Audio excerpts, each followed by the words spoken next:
Welcome to Over It and On With It. I'm your host, Christine Hassler, and for over a decade, I've been a life coach, speaker, and author.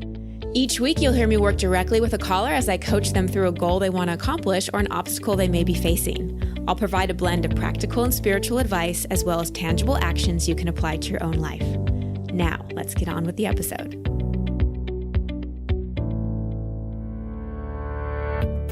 Hey, everybody. Welcome back. I'm laughing right now because I kind of wish that there was a video camera and you could see me, or maybe I don't wish you could see me right now because I'm literally squatting in my closet because there's so much construction going on around my house right now that the only quiet place I can get is my closet. So I've got my shoes on the right, my belt's in front of me, and my pants to the left. But I will do anything for good sound quality, and I just love recording these episodes for you so much. This is just such a joy for me. So I will do it anywhere, even in my closet. And that kind of brings me to today's topic, which is about freedom. You know, even though I'm stuck here in my closet, I feel totally free. And I want to share personally that freedom is my top core value. And if you don't know your top core values, by the way, you should be able to list off the top 5 values that are the compass for your life. And if you can't, write them down, get clear about those. If you have Expectation Hangover, the book, I walk you through a process on how to do that because you really want to be clear about your values. Otherwise, your expectations will end up leading you. Your judgments will end up leading you instead of your core values. So freedom is my number one because when I don't feel free, it's hard to feel my other values like love and creativity and connection and service, because freedom is not, to me, about getting to do whatever I want. That's not what freedom is. Freedom is about being fully and authentically self-expressed. When I feel free to be the most authentic version of me, everything else in life just lines up. So again, it's not about just being able to do whatever we want. It's about that freedom to be self-expressed. And I notice with so many people that I come across with either in coaching or retreats or just in life, if they don't feel free, they never feel very fulfilled. And even more than that, when someone doesn't feel free to be themselves, they often engage in a lot of rebellious and self-sabotaging behavior. Like in the case of today's caller, Jessica, who doesn't know why she isn't doing the things she knows she, quote unquote, should be doing. You know, she's feeling a lot of saboteur, rebellious behavior coming on. And this is a juicy episode. I coach her a lot. We get to a lot. So I'm not going to talk too much in the beginning here. I'm going to come back at the end and break some more of this down for you. But before we dive in, here are some questions to consider before listening to this call. Are you engaging in any sabotaging or rebellious behavior? When you start getting what you want, do you start to freak out a little bit? Do you feel free, or do you feel suppressed or constricted in some way? Do you feel like you've taken risks in life, or do you continue to play it safe? And do you know what you consciously, quote unquote, should be doing, but are still not doing it or even taking contrary actions? So keep those questions in mind as we listen to my session today with Jessica. Hello, Jessica. Welcome to the show. What's your question? Hi, Christine. Thank you for having me. My question is kind of related to self-sabotage and kind of why do I do the things that I do to myself that limit me as far as the goals that I work towards. So, you know, it's kind of, for me, it's like a head versus heart. Like I know in my head what I should be doing or, you know, what the right choice is, but I often fall flat and I do the opposite. And I feel like it's some sort of self-sabotage, and I don't know if there's a deeper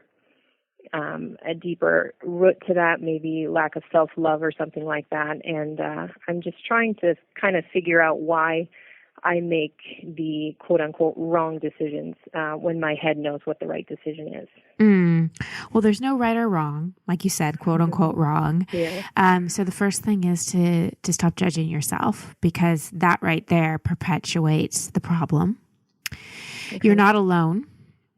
in the self-sabotaging behavior, there's a book called The Big Leap, in which the author talks about upper limit problem of how when we start to actually get the things we want, we sometimes sabotage them because on a deeper level, we're scared. And a lot of times we're scared because we have misunderstandings about not being enough, about not being worthy, about not being deserving. So the sabotaging behavior correlates to a belief system you have about yourself in terms of what you think you're worth. So I know your conscious mind knows logically you're worthy of having what you want, but there's an outdated program in there. It's sort of like if you don't update your iPhone after a while, it stops working so well. Like it'll still work, but not at an optimal level. So you're due for an upgrade in your belief system so that you can stop sabotaging yourself. Does that make sense? It does, yeah. Yeah. So give me an example. Let's kind of talk specific and then I'll go a little bit more general, but give me an example of a way that you sabotage yourself. Well, for me, the most obvious is related to my health. So I have a background in health and fitness. I have a degree in kinesiology, and I'm not overweight or anything, but I would be healthier, about 10 pounds lighter.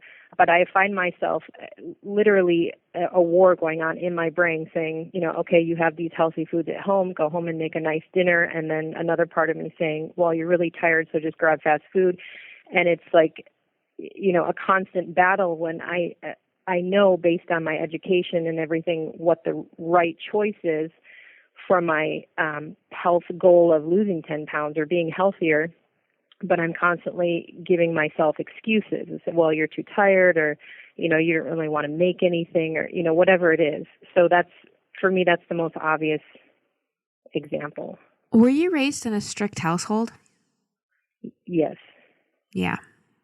Not necessarily with, well, I don't even want to say not necessarily with food. I was raised, and I don't see that as a negative thing as far as where I am today. I mean, I love my family and they're, everything to me, but we did have very strict rules growing up. Okay, well, here you go. So this is just your inner rebeller coming out. Okay. That's all. So I get that you really appreciate your household and love your family. And the direction I'm going is, I just intuitively got that. So the direction I'm going is not making them wrong. It's just helping you understand why you're doing what you're doing so that you can change it. Because oftentimes with understanding and awareness, it's easier to integrate the changes because we get it. We understand it. Right. So with being raised in such a strict household, there's a part of you that felt repressed. And there's a part of you that just wants to be free and rebel and do what you want to do. Right? And not be so good all the time. And that's how that part of you is acting out. That's so unexpected, but perfectly said. So what needs to happen is we've got to find a way for this, we'll call it a rebel, to be satiated in ways that are more in alignment with what you want. Okay. And also, I really want you to thank that rebellious part of you because it's probably also tied into maybe parts of you that didn't get to be self-expressed because it kind of was maybe more of a strict household. So let me ask you this. Do you feel like you've really gone after what you've wanted and taken risks in your life? I'm going to start crying. No. Okay. What's something that you really want that you haven't gone after, or a risk that you've thought about taking that you haven't? I'm actually currently deciding if I should change careers for the second time in my life because I'm not headed to where I want to be. I started college pre-med. I grew up wanting to be a doctor, and I just switched and did something easier. And when that got boring, I switched and I did something more interesting, but still boring. And I really, I have not looked deep within myself and figured out what do I want to do. It's more what is going to support me or, my lifestyle at that time. I think career-wise, when you mentioned that, the first thing that popped in my head was my career. Yeah. And I'm still looking. I'm 34 years old, single mom, and I'm still looking for something that will give me that sort of satisfaction. Well, and it's not so much about the job giving us satisfaction, because we don't want to source our happiness or satisfaction from external things. It's really more about you giving yourself permission to go after what you want. I'm always making excuses. Right. Right. Okay. From an excuse to settle for a job you don't want to eat potato chips instead of broccoli for dinner. Mm-hmm. And so this saboteur that's coming out is sort of just a reaction to you not giving yourself freedom, like true freedom. So you're looking for freedom in rebellious ways. See, when people feel free to be themselves, they don't rebel. Does that make sense? Is that because they don't feel restricted in any way? Exactly. Yeah. Anytime we feel in any way restricted, and being raised in a strict household will do this, any way that we feel anytime restricted, the part of us that doesn't feel free will look for any way it can to rebel. That makes so much sense. So for you, Jessica, this is really so much about defining what true freedom means to you. And part of that means being authentically self-expressed. And part of that means giving yourself permission to make choices that could, quote unquote, be risky, but that are at the heart of what you truly want. Because otherwise you'll just keep trying to satiate that need for rebellion and freedom by sabotaging yourself through whatever behaviors you're engaging in. And it'll just continue to be a loop. So is it sort of linked in the sense that maybe I'm not risking, in my career, and so I'm rebelling through my health and fitness choices? Can they be linked like that? It absolutely is linked. And it's not so much that you're not risking, it's that you don't feel free. It's hard for any of us to feel free when we're not living in alignment with what we really want. When we're not living in alignment and honoring what we want, we feel constricted. It feels like prison. So it really is acknowledging who you are. See, I get the sense that you've been told who you are your whole life, and that's become your identity. I've always been the good one. It's like, oh, Jessica, you're so smart. You're so good. You're so this, right. Like, and all those things can be true, but you're also fiery and feisty and intuitive and creative and messy and like all these things that I think you've suppressed, and you've become the version of yourself that you've been told you have to be. And there's just this part of you that wants to break out of this prison. I do feel that. Absolutely. I've always been the one to do the right thing, even if it wasn't what I wanted, because that's what you're supposed to do. But, yeah, I know. And yeah. And integrity is a beautiful thing, but integrity does not mean being a pushover. Integrity is not being a people pleaser, and what's right by societal standards or whatever isn't always what's true or what's most honest or what's most authentic or what's most loving. That's true. So it's like making choices that aren't right, but making choices that are true and honest and authentic. That makes a lot of sense. So for you, this is going to come down to having the courage to free yourself, really, and start making what you may feel like are selfish choices, but they're really self-honoring choices. And yeah, I have a really hard time with that, because one of my ex-husband's favorite things to say to me was that I was selfish. And so every time I make a decision, I stop and I think, is this being selfish? I want to do this, but is it selfish? And that stops me more times than not. And let me ask you this. If you and I were friends, if we knew each other, and I was having a tough time with something, and I really needed advice from someone that you know really is tuned in, gives great advice, has high integrity, would you say, Christine, go call my ex-husband. He's usually always correct. He has great discernment and amazing advice and really lives an incredible life. Would you tell me to go call him? No. My Okay. ex-husband? Yeah, your ex-husband. Oh, no. Gosh, no. Okay. Why? Because his words to me was a reflection of himself. There you go. So why do you choose to believe them? If you can see now that there's no way you'd ever tell your friend to go to him for advice, why are you letting words he said be your truth? Yeah, because I lived with that for 10 years. It's hard to break away from that. It's only hard if you continue to tell yourself it's hard.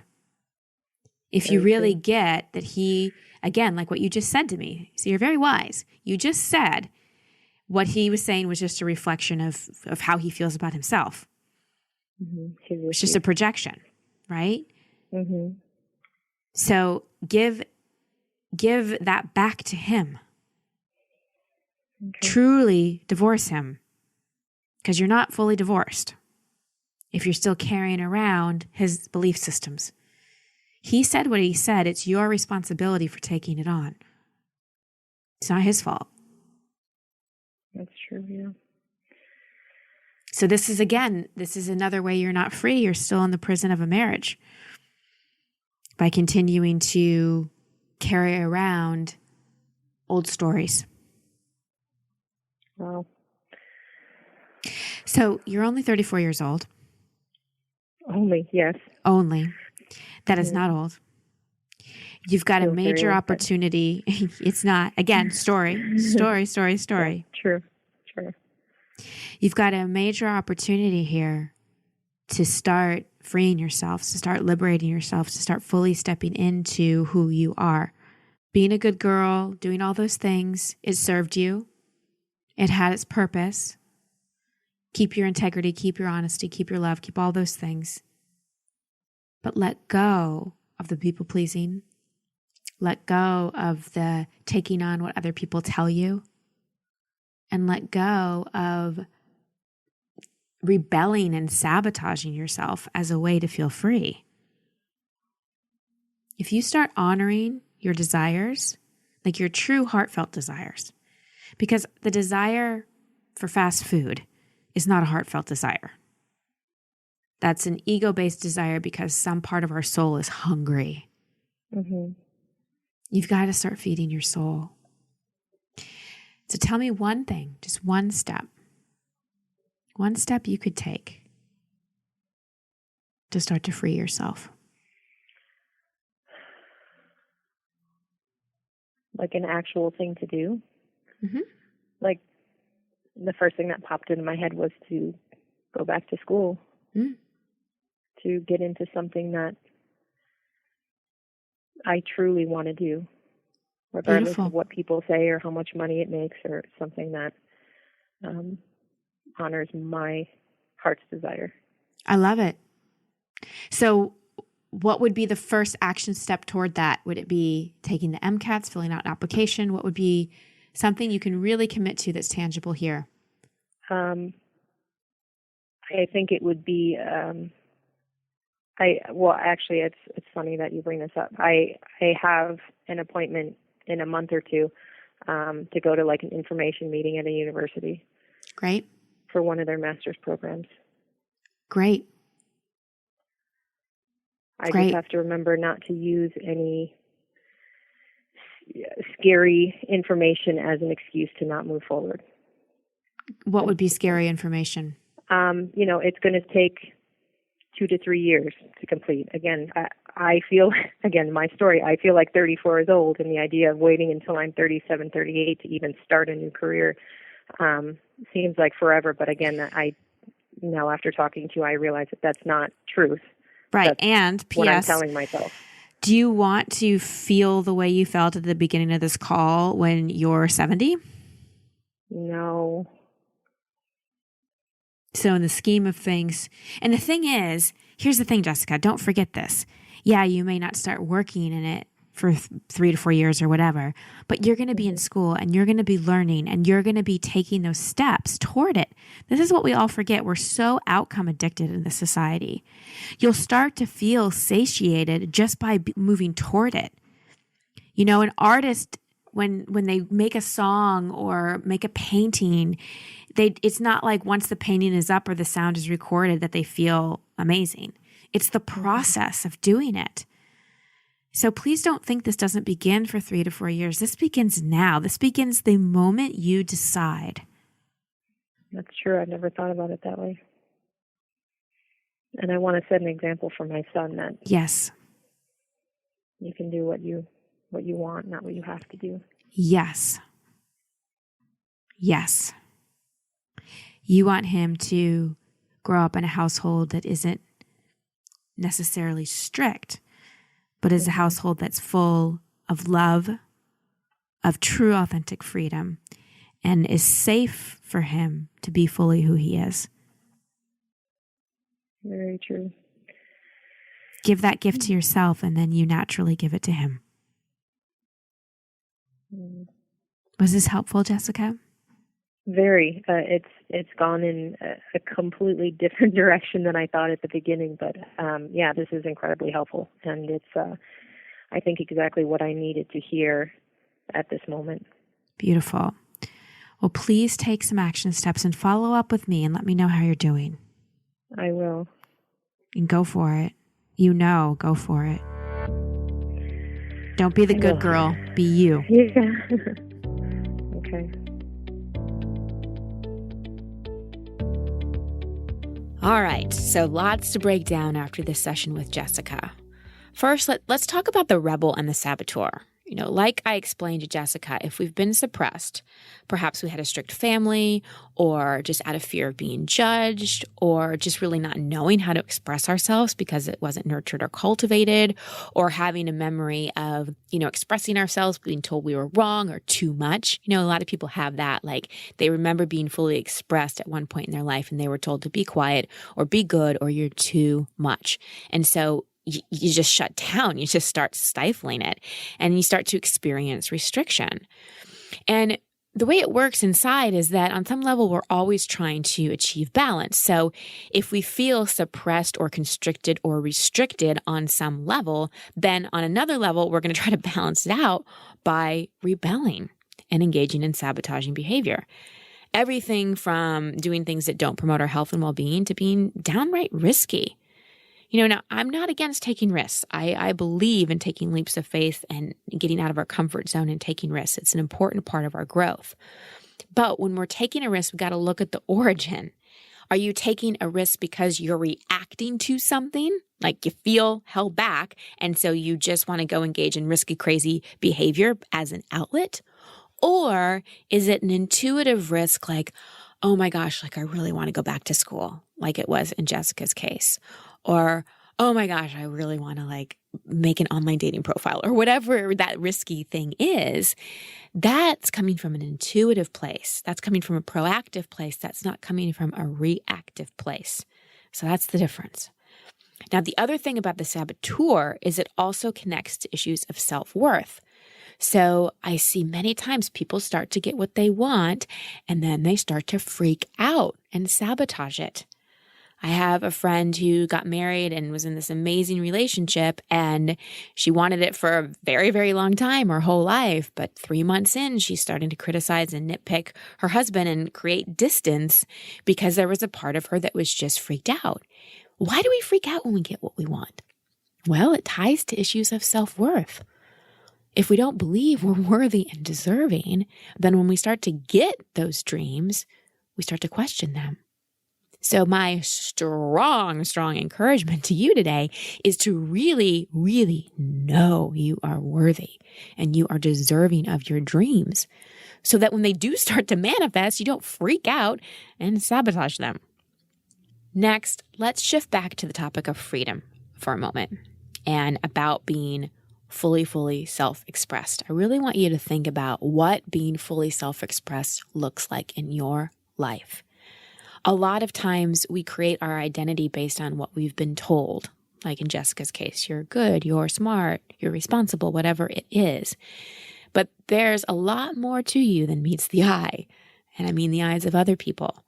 Don't let other people's definition of you become your identity. What are those parts inside of you that need to come out and need to be more self-expressed? So stop carrying around other people's definition of you and create your own. And when it comes to taking actions about being self-expressed, it's not about being self-absorbed or making selfish choices. It's about alignment and redefining your shoulds and your right thing. To me, shoulds and right thing, a better way to say that is it's all about truth and love. Are you telling the truth? Are you coming from a place of love? Even if people don't agree or don't like what you're saying, are you coming from a place of love? Is there no againstness? And are you telling the truth? Are you being honest? Do you have integrity? If so, your side of the street is clean. And that's the risky thing in being fully self-expressed. Other people may not like it, but do you want to be imprisoned by other people's opinions, or do you want to be free?